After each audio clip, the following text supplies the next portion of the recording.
ce qui a inspiré le titre Yugalo, c'est la compassion que j'ai pour ces femmes qui n'arrivent pas à avoir des enfants. J'ai eu la grâce, la chance de faire un enfant et j'ai vu un peu ce qu'il y a comme joie dans cet état d'esprit, dans ce phénomène naturel. Et c'est quelque chose que je souhaiterais que toute femme vive. Et j'ai un peu mal et je soutiens un peu celles qui n'ont pas encore eu cette grâce-là. Je souhaite qu'elles le vivent parce que c'est quelque chose de ça se passe de commentaire, c'est magique. Moi, j'aimerais savoir qu'est-ce qui motive José. Quelle est la source de motivation de José? Déjà, quand je me lève, quand j'ouvre les yeux, intérieurement, je dis merci à Dieu pour le souffle de vie. Et la seconde chose, c'est que je me motive moi-même. En tant que femme, il est important de se motiver soi-même. C'est bon pour la confiance en soi parce qu'en tant que personnage public, on a une image à refléter. Et si tu ne te motives pas toi-même, c'est un peu compliqué. Il faut que tu sois capable de te motiver toi-même en tant que femme. Te dire, bon, je suis une femme, je suis belle, je suis intelligente, je suis capable de faire certaines choses et j'ai confiance en moi. Et plus tu as confiance en toi, plus tu deviens belle et plus tu reflètes... Et mieux tu te sens. Tout de suite, je commence à me sentir un peu mieux. Tu vois, non?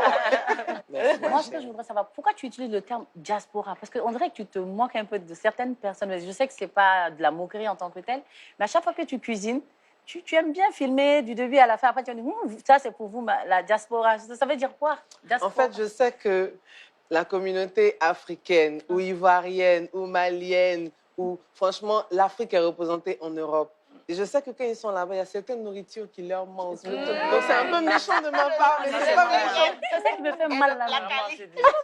Le quiche, le poulet, le poisson thon surtout. le poisson thon, le garba. Tu vois, tu fumes dans la sauce, tu fumes les escargots, tu fumes la viande de... Après l'émission là, comme ça. tu vas nous inviter, non? Il n'y a pas de problème. Moi, je vais ramener à Bamako. José parlait tout à l'heure de confiance en soi. Et on sait qu'en tant qu'artiste, on est très souvent confronté à des buzz, des bad buzz, des trucs super pas bien. Alors la question c'est, quel est le buzz qui t'a le plus choqué? Quelle est la situation qui t'a le plus fait mal depuis ta carrière, honnêtement? Mais ne nous le cachons pas, c'est lorsque j'ai pris ma grossesse.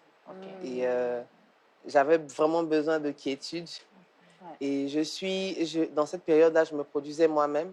Et j'étais très à cheval sur tout ce qui se disait sur moi. Parce que étant toute seule, je me gérais toute seule. J'essayais de de me donner une certaine ligne de conduite. J'essayais de diriger les fans sur quelque chose de précis, c'est-à-dire ma musique. Mais je voyais que ma musique seule ne suffisait pas pour ma carrière et aussi mon image avait été atteinte. Et comment rattraper ça pendant que j'étais enceinte, c'était quelque chose qui était vraiment pas facile pour moi. On n'imagine même pas ce que vous avez pu ressentir. Ça venait de par tous les coups, mais vous avez su prendre le dessus et vous mettre, vous bien parce qu'à un moment, il faut se dire que moi, je me suis dit que ça n'allait pas durer, d'abord, ça c'est un. Et de deux, j'ai choisi ce métier, je suis obligée de l'assumer. Et de trois, forcément, j'allais finir par accoucher et recentrer le débat. Et par la grâce de Dieu, ça s'est passé correctement.